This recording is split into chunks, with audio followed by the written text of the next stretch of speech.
Today is a very special day because it is the 11th anniversary of the day I first moved to Australia. And if someone had told me that day back in 2009 that I was still going to be here 11 years later, I don't think I would have believed them. So what's the story? Stick around and find out.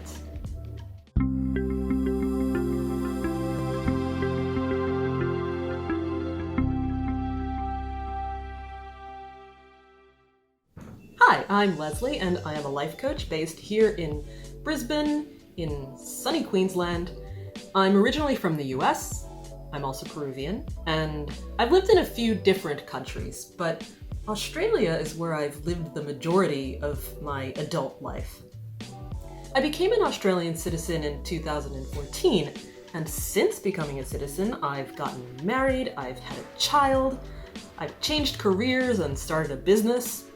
So a lot of things have happened since I officially became Australian, but the lead up to that is something people ask me about a lot. I didn't move here for a job, and I wasn't even in a serious relationship when I decided to come here. I've never been in the military either, and I say these things because those are some of the assumptions people make when I tell them that I live here. So here's the story. I spent the early to mid 2000s in and out of Europe, traveling, studying, working, and in the beginning of 2007, I had planned to move to Edinburgh, Scotland, because I love Edinburgh.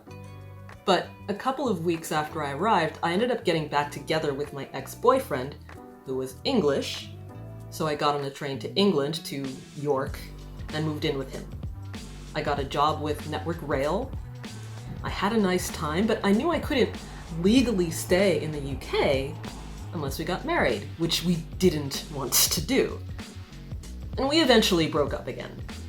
I wanted to live somewhere more interesting, and at the time I was tossing up between Morocco, Turkey, Dubai, and somewhere in Southeast Asia.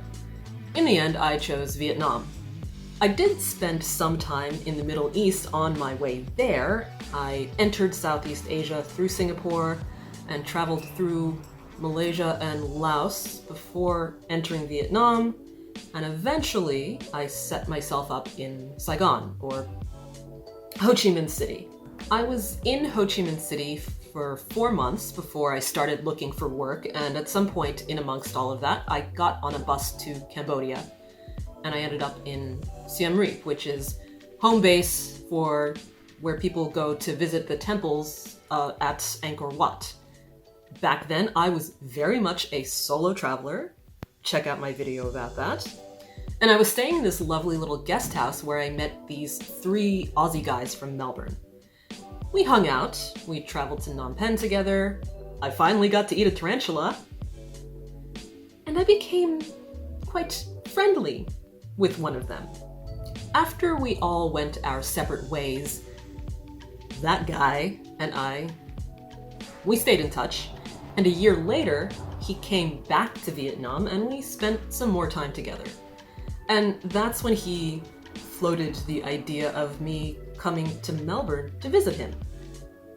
And I was kind of into it, but at the time it made more sense financially for me to go live there for a year on a 1-year visa.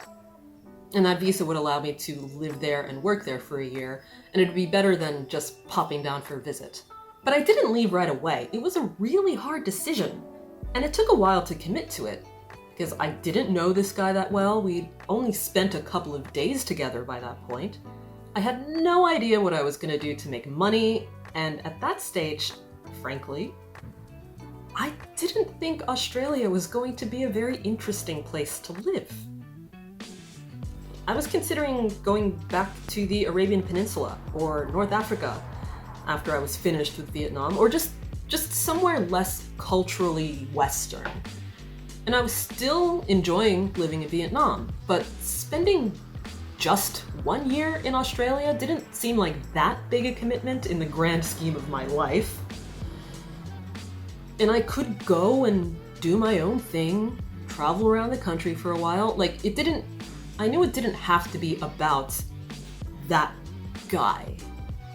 So I told all of this to my friend slash housemate Mike one night when we were hanging out at a place called Le Pub, and he said, "Okay, we're gonna flip a coin. Heads, you stay in Vietnam, and tails, you move to Australia." And I remember that when he went to flip the coin, I was thinking that I would be disappointed if the coin had told me to stay in Vietnam. So even before he flipped the coin, I knew what I needed to do. Now, I've also told this part of the story in a video I made last year about how I met my husband, so make sure to watch that one.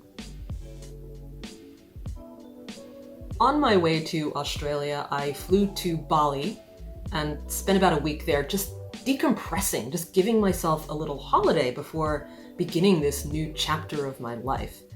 And it was a slower pace of life than Saigon.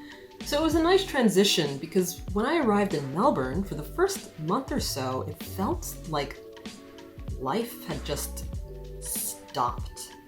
I was living in Boronia, in the outer suburbs of Melbourne, and it was so quiet. Compared to a place like Saigon, where so much life was being lived outside, it felt like everyone in suburban Melbourne was just hiding. And it was kind of depressing. It took a while for me to find my flow in Melbourne. I got a job after about a month, and that gave me some semblance of having my own life, but I still had this nagging feeling that something wasn't right.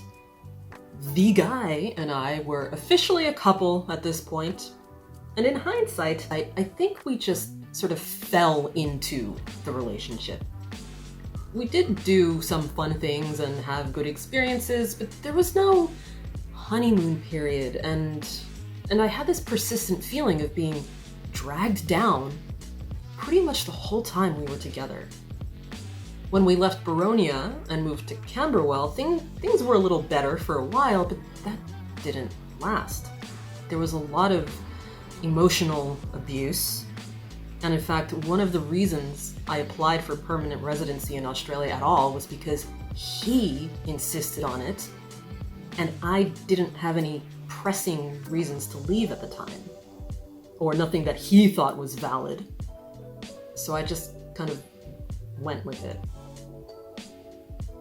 And the process of applying for permanent residency was painful.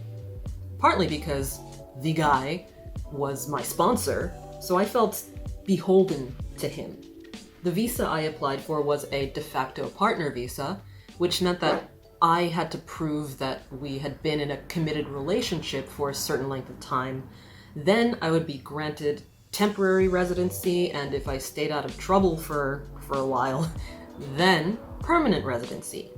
So I had to compile all of our emails from when I was still in Vietnam, all of the pictures of us in Cambodia and at his family events, social media posts, and every document I could find that had both our names on it. Event tickets, bills, greeting cards.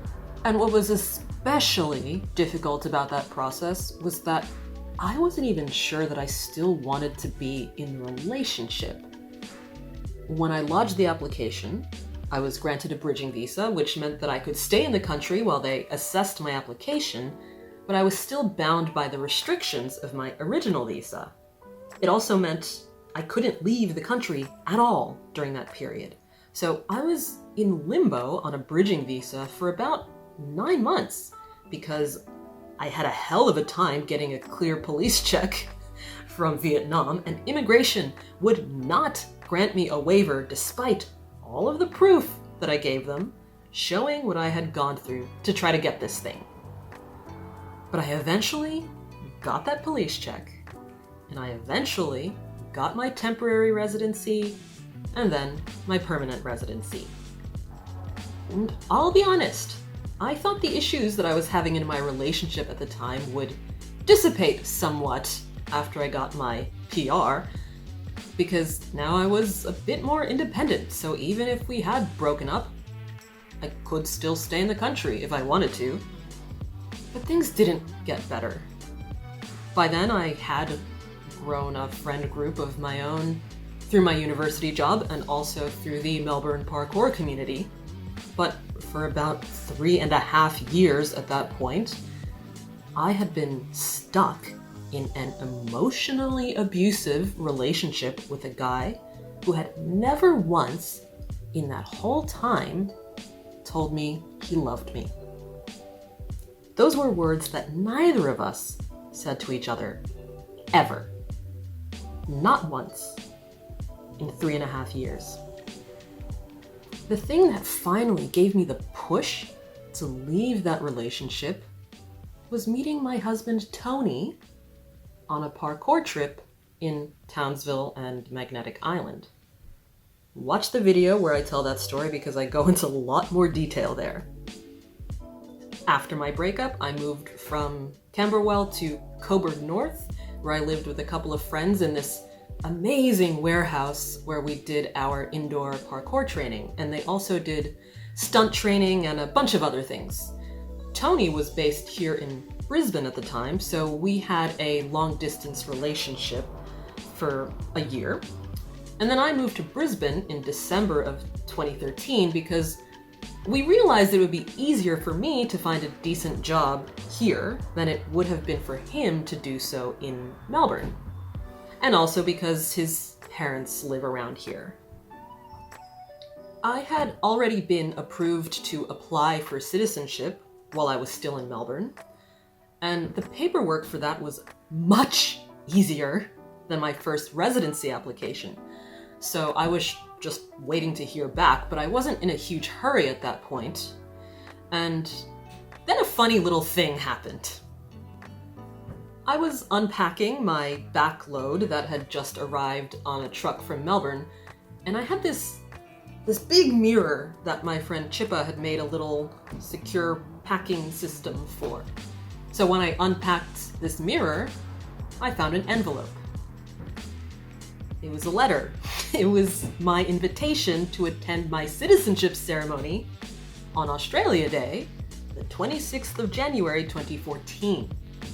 So someone had slipped the envelope into the mirror thing when it was propped up against my bedroom wall back in Melbourne, and it must have slipped down into the packaging. Thank that envelope didn't slip out of the package when it was on the truck to Brisbane, because I would have missed my citizenship ceremony. So that was that. I made my citizenship pledge and became a triple citizen that day. I cried during the ceremony, okay? I applied for my Australian passport immediately, and I'll tell you what, if I had understood fully how much I would benefit from becoming an Australian citizen, the decision to move to Australia back when I was living in Vietnam would have been an absolute no-brainer. Australia is not perfect, but I love living here. It is not like living in the United States. My little family and I, we may move to another country, but we may just stay here. Either decision would be pretty fantastic. Alright, that's the story of how I became an Australian citizen. So let me know if you have any questions about my story, and follow me on my socials to find out more about my life coaching practice, and check out my website to request a free consultation.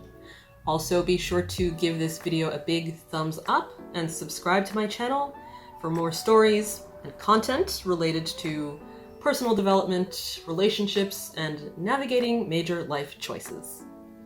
Have a most excellent week, and I'll see you in the next video.